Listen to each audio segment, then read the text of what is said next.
जी दोस्तों वेलकम हो गया यूट्यूब ते नवे आने वाले दोस्तों।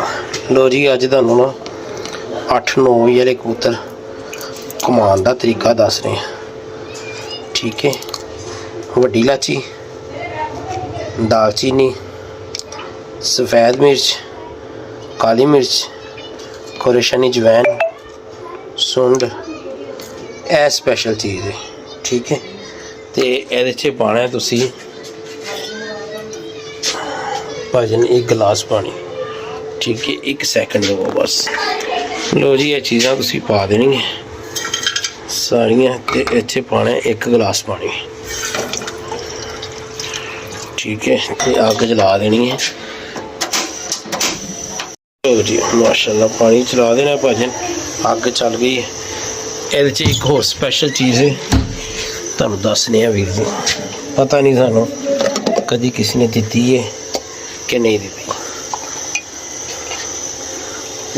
कबूतर भी तुहानूं सुबाया उड़ते फिरते विखावांगे कबूतर, एवं कोई इतने पौने घंटे 2-2.5 घंटे वाले। ठीक है, जाओ अज दस रही कि याद करो इनू इन्ना क पकाना है तो अद्धा कप रह जाए। ठीक है वीर जी, तो बाकी अल्लाह खैर करे, देखने इनू इन्ना क पकाना है कि लाचियाँ हो जाए एडियां एडियां मोटियां। असल च यह लाचियाँ खराब है सन, तद तुहानूं 2 नज़र आ रही ने। फुलके वड्डियां हो गई ने, इन्हां च दाने सुक गए हुए सी, नहीं तो 1 लाची भी बहुत होंदी है। ठीक है ना, तो यह जिन्ना क देना है ना वो तुहानूं असीं बाद चों दसांगे, ते बाकी अल्लाह खैर करेगा। ठीक है ना, वेखण नूं तुहानूं लग रहा है मकदार बहुत ज़्यादा है, ये इंज कमेंट्स नहीं करना, सिर्फ तुसीं रिजल्ट वेखना है।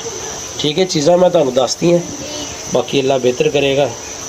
सदका जारी है, जिन्हें कोई समझ आएगा रख ले, जिन्होंने नहीं समझ आता तो लोग तो आप बड़े बड़े उस्ताद ने, तो वक्त आप बड़ा बड़ा उस्ताद है। ठीक है जनाब, यह पक जाएगा, इस थोड़ा जहा असी लै जाएंगे तो बाकी देखते हैं की सीन है। ठीक है जनाब, चलो अल्लाह खैर करे। भाजन पानी हो गया तैयार। ठीक है, 1 गिलास तो सिर्फ यह बचिया जी, यह छोटी 1/2 लीटर तो भी छोटी बोतल होती है जी छोटी। ठीक है, तो सिर्फ मतलब ये अद्धे गिलास तो भी थोड़ा। ठीक है, चलने अल्लाह खैर करे जी। पहुँच गए छत ते मखसूद भाई लगे आ टोपी पा भाजन। ये लाल रंग